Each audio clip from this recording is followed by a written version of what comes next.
ज़ोमैटो और विवाद मानो एक सिक्के के दो पहलू हो गए हैं और अक्सर ज़ोमैटो किसी न किसी वजह से सुर्खियों का हिस्सा रहता है। लेकिन इस बार मामला कुछ अलग है, क्योंकि इस बार ज़ोमैटो राष्ट्रभाषा हिंदी को लेकर एक ग्राहक को दी गई नसीहत पर चौतरफा घिर गया है। दरअसल चेन्नई के एक विकास नाम के शख्स ने आरोप लगाया कि ज़ोमैटो कस्टमर केयर के एक कर्मचारी ने हिंदी भाषा को लेकर उसके साथ बहस की। ग्राहक ने इस बहस की चैट का स्क्रीनशॉट ट्विटर पर शेयर कर दिया, जिसके बाद खुद ज़ोमैटो ने सार्वजनिक तौर पर माफी मांगी। वहीं संबंधित कर्मचारी को नौकरी से हटा दिया गया, लेकिन बाद में उसे फिर से बहाल कर दिया गया।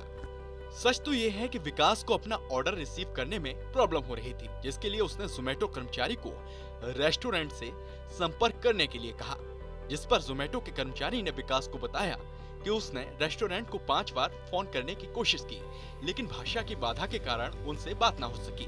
इस पर विकास ने कहा कि अगर ज़ोमैटो तमिलनाडु में अपनी सेवाएं दे रहा है तो उसे भाषा को समझने के लिए एक तमिल भाषी व्यक्ति को काम पर रखना चाहिए। साथ ही उसने ज़ोमैटो कर्मचारी से पैसे रिफंड करने के लिए भी कहा। जवाब में कर्मचारी ने कहा कि आपकी जानकारी के लिए हिंदी हमारी राष्ट्रभाषा है, इसलिए ये बहुत आम बात है कि हर किसी को थोड़ी बहुत तो हिंदी आनी चाहिए। जिसके बाद बखेड़ा खड़ा हो गया। विकास ने अपने ट्वीट में लिखा कि ज़ोमैटो से खाना ऑर्डर किया, लेकिन उसमें एक आइटम मिसिंग था।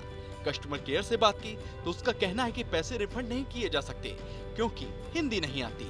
ये भी एक तरह का सबक है कि भारतीय होने के नाते मुझे हिंदी जानना जरूरी है। मुझे झूठा करार दिया गया। पैसे रिफंड करने की असमर्थता पर विकास ने कहा कि भाषा की दिक्कत उसकी समस्या नहीं है, कंपनी को पैसे लौटाने चाहिए। जिसके बाद देखते ही देखते ट्विटर पर #RejectZomato ट्रेंड कर गया और ज़ोमैटो को बैकफुट पर जाना पड़ा। ज़ोमैटो ने खुद ट्वीट कर माफी मांग ली। ज़ोमैटो ने अपने ट्वीट में लिखा कि वनक्कम विकास, हम अपने कस्टमर केयर एजेंट के व्यवहार के लिए क्षमा चाहते हैं। इस घटना पर हमने आधिकारिक बयान दिया है। हमें उम्मीद है कि अगली बार आप हमें अपनी बेहतर सेवा करने का मौका देंगे। कंपनी ने जोर देकर कहा कि कर्मचारी की टिप्पणी भाषा और विविधता पर ज़ोमैटो के रुख का प्रतिनिधित्व नहीं करती। फिलहाल ज़ोमैटो ऐप के एक तमिल संस्करण पर काम चल रहा है। कंपनी इस मामले की जांच कर रही है। वहीं ज़ोमैटो के फाउंडर ने मामले में स्थिति स्पष्ट कर दी और कहा कि फूड डिलीवरी कंपनी के सपोर्ट सेंटर में किसी के अनजाने में हुई गलती एक राष्ट्रीय मुद्दा बन गया। हमारे देश में सहिष्णुता का स्तर आजकल की तुलना में कहीं अधिक ऊंचा होना चाहिए। सवाल है कि यहाँ किसे दोष देना है। फिलहाल हम अपने कर्मचारी को बहाल कर रहे हैं। ऐसा कुछ नहीं है जिसके चलते उसे निकाल दिया जाना चाहिए।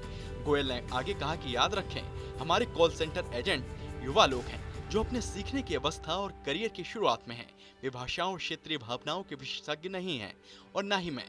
फिलहाल पूरा मामला सोशल मीडिया पर छाया हुआ है और इस विवाद के बाद एक बार फिर से पूरे देश में राष्ट्रभाषा को लेकर बहस सी छिड़ गई है। आपको हमारा वीडियो कैसा लगा? अपनी प्रतिक्रिया कमेंट बॉक्स में दें और देश दुनिया की तमाम बड़ी खबरों से रूबरू होने के लिए देखते रहिए TV9 डिजिटल।